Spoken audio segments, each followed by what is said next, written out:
Motosikletli Çift'ten herkese selamlar. Bugün sizlerle birlikte Honda NX500'lerin hakkındaki kullanıcı deneyimlerimizi paylaştığımız bir video ile birlikteyiz.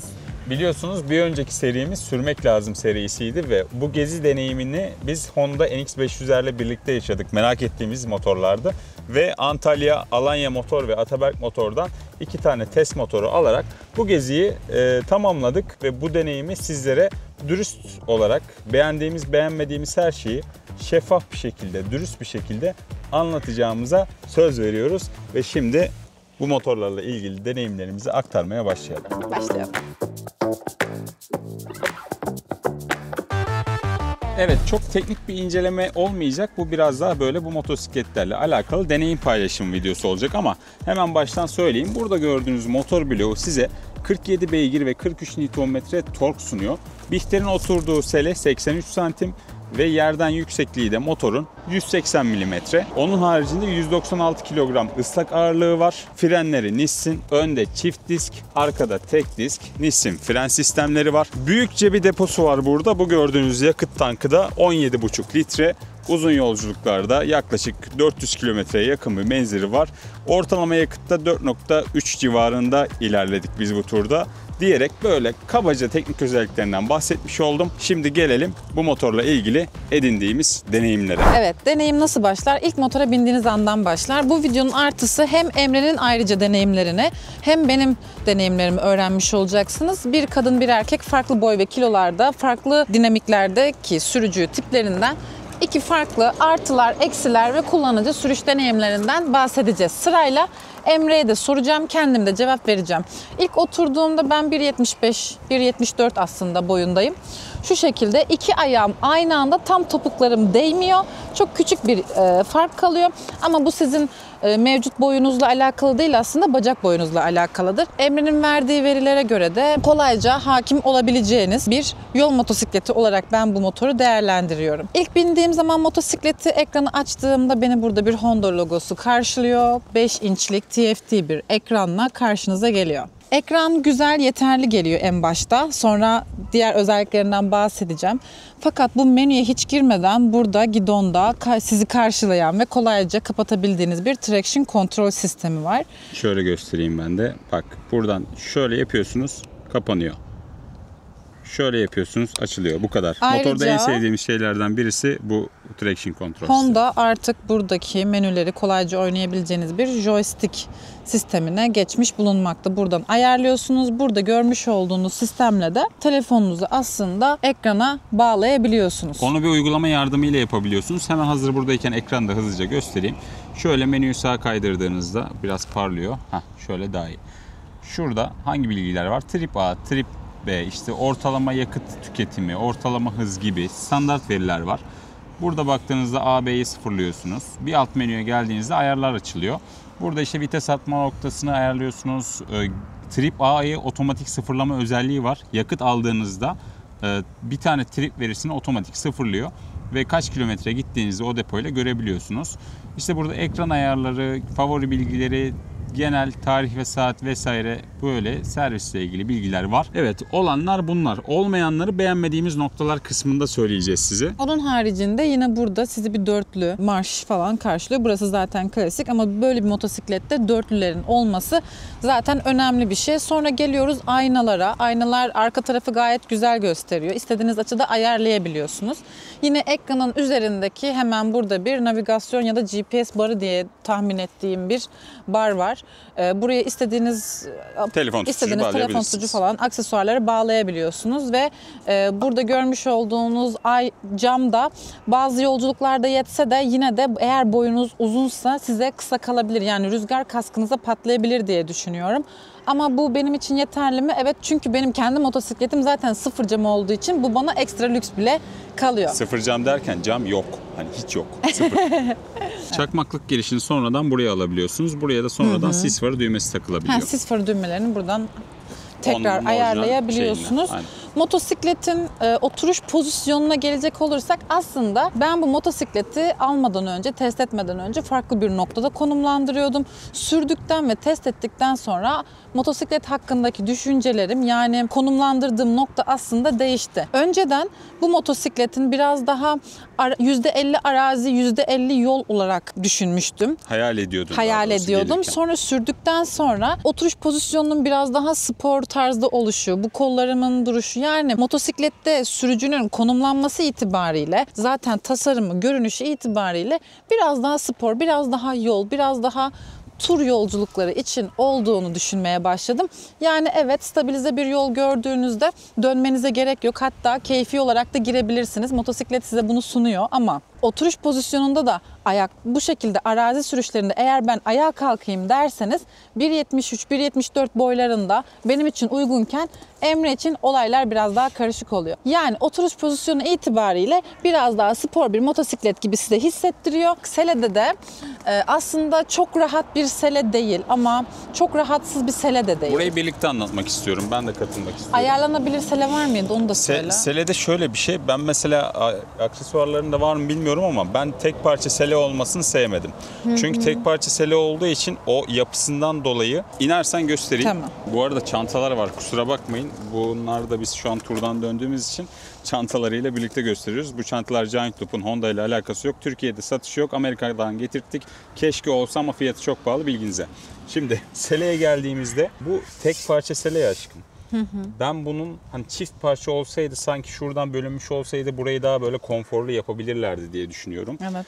Daha konforlu olabilirdi bence böyle yol odaklı bir motosiklet için. Yaklaşık yani 200 kilometre gittiğimizde benim bir mola verme ihtiyacım geliyor. Hani konforsuz değil ama çok konforlu mu? Çok konforlu da değil. Hani nötrüm ben sele konusunda. Ya ben enduro bir motosiklet kullandığım için bana ekstra güzel geldi. O yüzden şimdi kullanıcı deneyimi bu yüzden önemli. İki farklı kişiden göreceksiniz dememdeki amaç da bu. Emre'nin motosiklet kullandığı mevcut motosikletinden dolayı böyle değerlendirmesi çok normal. Çünkü kendi motorunun selesi pufidik. Evet. Ama benimkine sele yok, tahta gibi diye düşündüğümüzde bu sele bana gayet rahat geliyor. Yani ben sele için mola vermedim yolda. Evet. Ama aksesuarlarında farklı sele seçeneği de hem yükseklik açısından var diye hatırlıyorum. Evet, kullanıcı deneyimi aktarıyoruz ama ilk izlenimler videomuzda da lansmanına gittiğimizde görmüşsünüzdür. Ben motorun sesini çok beğendim. 500 cc'lik bir motosiklet Blue ancak bu kadar güzel bir ses çıkarabilirdi. Tamam, hemen versen. size sesini veriyorum, dinletiyorum. Sen mikrofonunu yaklaştır. Ben yakınım zaten. Bu normal şu anda.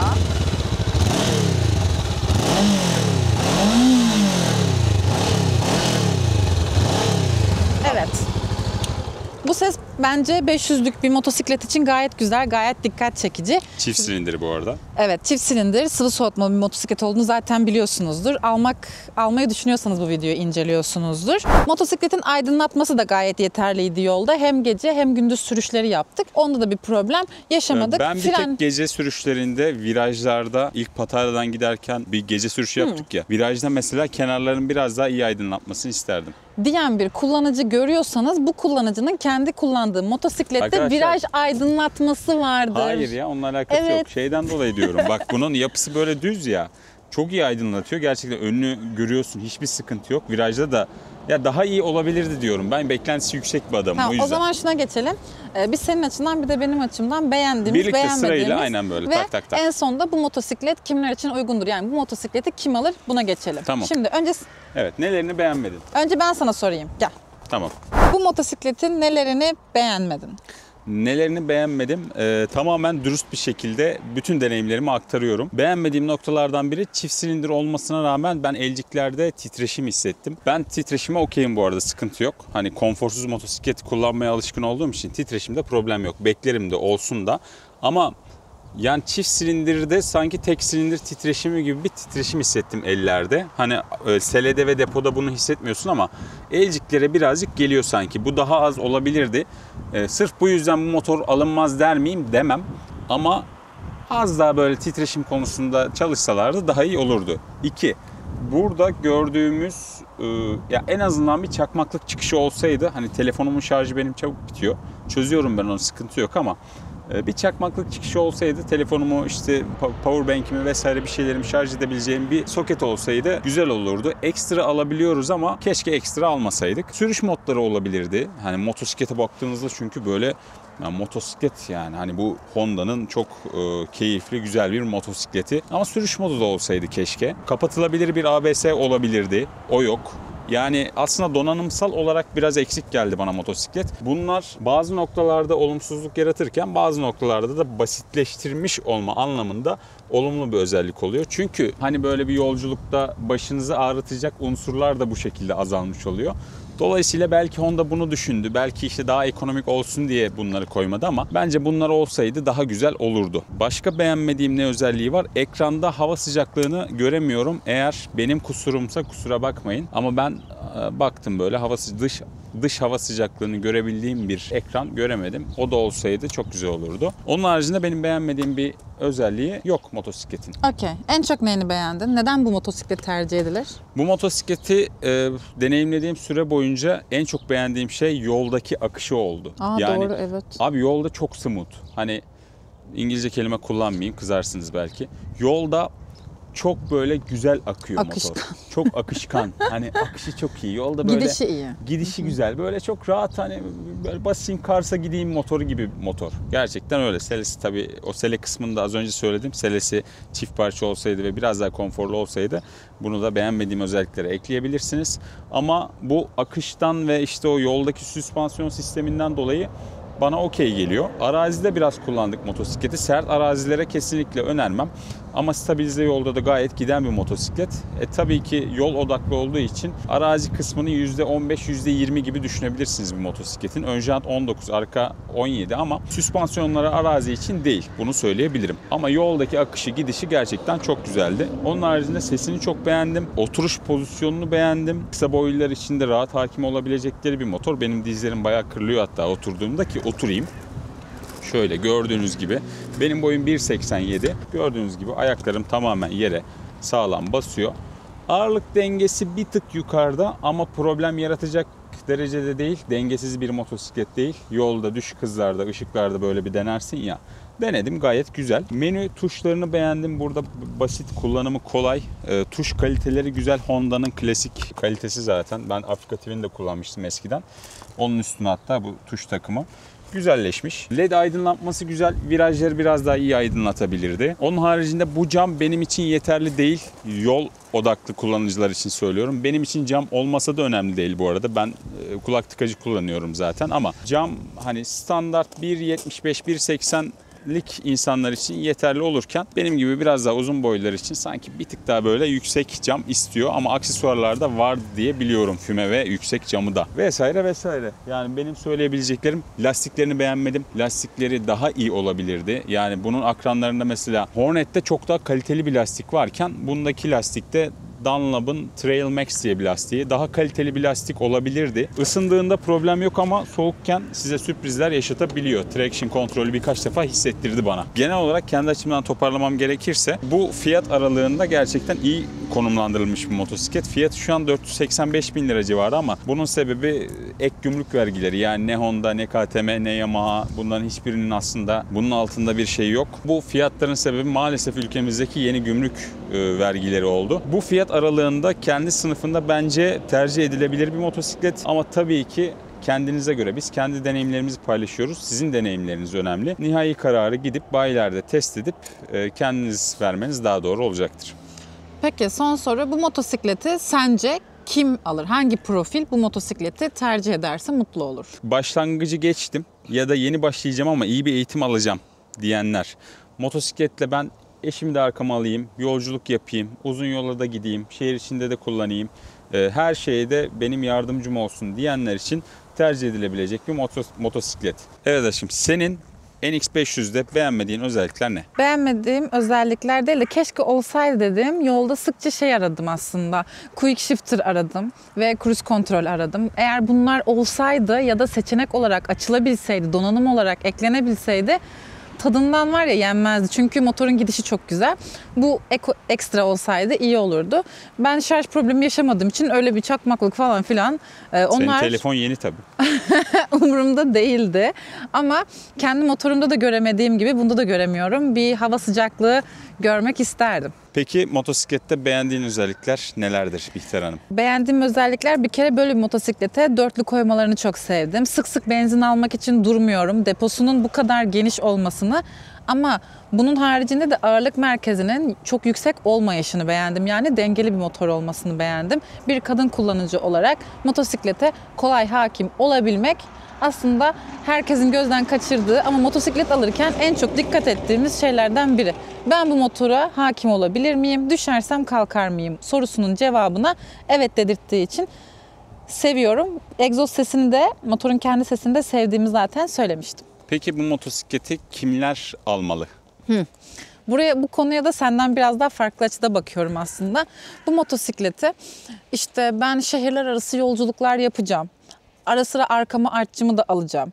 Ama işte arazi gördüğümde dönmek istemiyorum. Uzun süre kullanacağım bir makine olsun. Bana arıza sorun çıkartmasın. Kadın kullanıcılar için de ben uzun yollara gideceğim. Tek başıma yolculuk yaptığımda düştüğüm zaman kaldırabileceğim. Kimseye de muhtaç olup işte motoru kaldırmak için kimseyi aramayacağım. Aramak istemiyorum diyen kullanıcılar için aslında birebir diye düşünüyorum ben. Ya da ilk motorunu almış, motosikletini değiştirmek isteyenler için.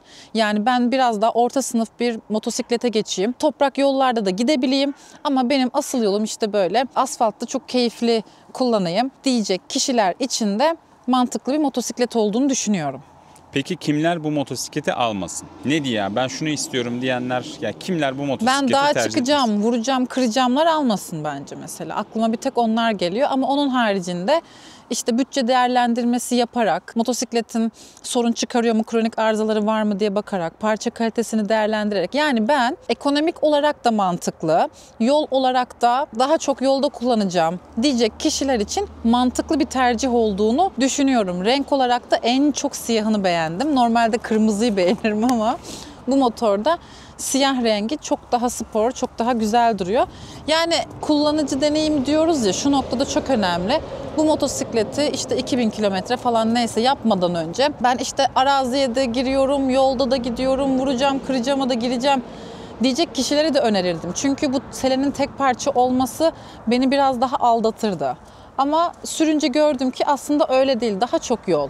Daha çok mesafe motoru olmuş. Bu arada yakıtı söyledik mi? 100 kilometrede Evet, 4.3. sen söyledin. 4.3 benimki yaktı. Seninkini merak ediyordum. İkimiz aynı mı yaktık, farklı mı yaktık? Bakalım hadi kimin şoförlüğü daha iyi. Hadi bakalım. Hadi bakalım. Hadi bakalım. Nerede o?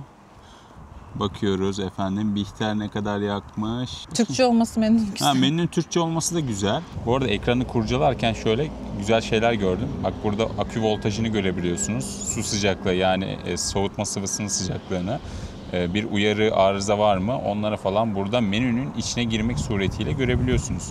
LG ısıtma takarsanız burada onu kontrol edebiliyorsunuz. Orijinal olanı takarsanız.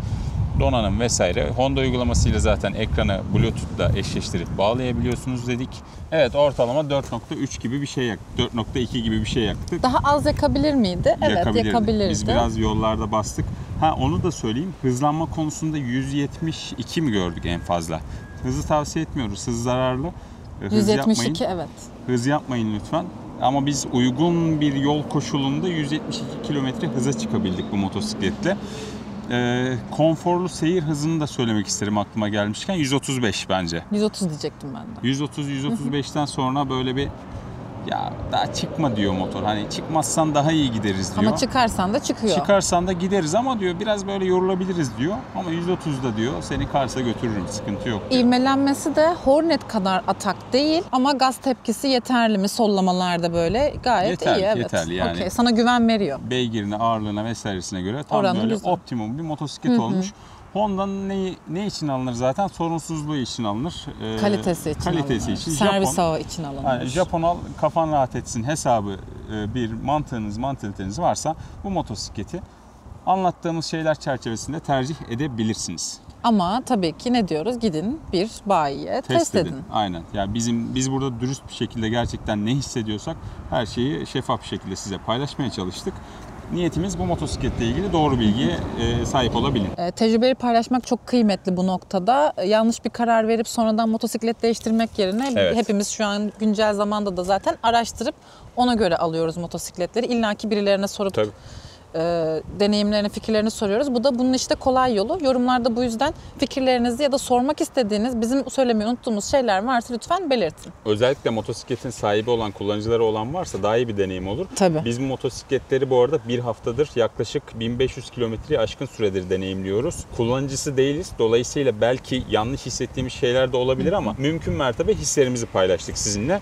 Böyle bir video sohbet tadında geçsin istedik. Yani kasıntı bir incelemeden ziyade böyle güzel bir ortamda size NX500'leri anlatmış olduk. Taze. Taze Evet. taze valla. Fırından İlk yeni anlattık çıktı. hemen. İzlediğiniz için çok teşekkür ederiz efendim. Sizler de beğeni ve yorumlarınızla bize destek olabilirseniz seviniriz. Biz deneyimlemek istediğimiz modelleri deneyimleyip sizlerle paylaşmaya devam edeceğiz. Motosikletli çift sundu efendim. Kendinize iyi bakın. Böyle güzel manzaralara sürmeyi unutmayın. Sürmek lazım serimizi de izleyin. Bu arkadaşlarla ilgili daha detaylı böyle gezi içinden videoları da izleyebilirsiniz. Bay bay. Hoşçakalın. Ne güzel görünüyor ya. Memleketin aynen. Isparta. Evet. Candır ya memleketin.